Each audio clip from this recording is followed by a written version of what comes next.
Apex বেংকটো ৰাইজৰ অনুষ্ঠান। কংগ্ৰেছে এইকেইদিন এপেক্স বেংকটো ধ্বংস কৰাৰ কামত লাগি গৈছে। এপেক্স বেংকটো অসমৰ এটা জাতীয় অনুষ্ঠান। এই জাতীয় অনুষ্ঠানটো দিলুৱাৰৰ ইচ্ছাত কোনোবা এজন দিলুৱাৰে ক'লে দুৰ্নীতি আছে, দুৰ্নীতি হৈ গ'ল। বেংকটো যে মৰি যোৱা বেংক এটা যে আজি উন্নত হ'ল, এই বেংকটোত যে ATM আহিলে, এই বেংকটোত যে আজি নতুন নতুন টেকনলজি আহিলে ষ্টেট বেংকৰ দৰে, সেই কথাবিলাক দিলুৱাৰেতো নাজানে। অসমৰ দুৰ্ভাগ্য হৈছে যে দিলুৱাৰে যি কয় তাকে আছাম মানুহে বিশ্বাস কৰে, আৰু দিলুৱাৰৰ দৰে মানুহৰ আমি বিৰোধী। আৰু বিজেপিৰ জন্মই হৈছে দিলুৱাৰৰ দৰে মানুহক খতম কৰাৰ কাৰণে। গতিকে এইটো যাত্ৰাটো, এইটো যুদ্ধটো চলিবই।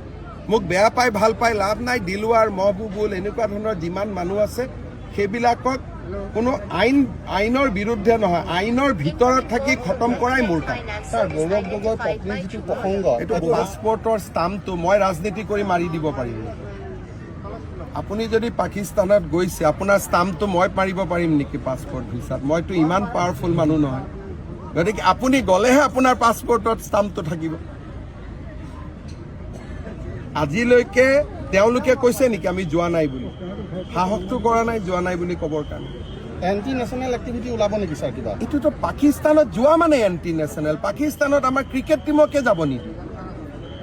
পাকিস্তানত মানুহ লুকাই কিয় যাব? পাকিস্তানত কোনোবা গ'লে ডেলিগেশ্যনত যাব, ফটো উঠি যাব।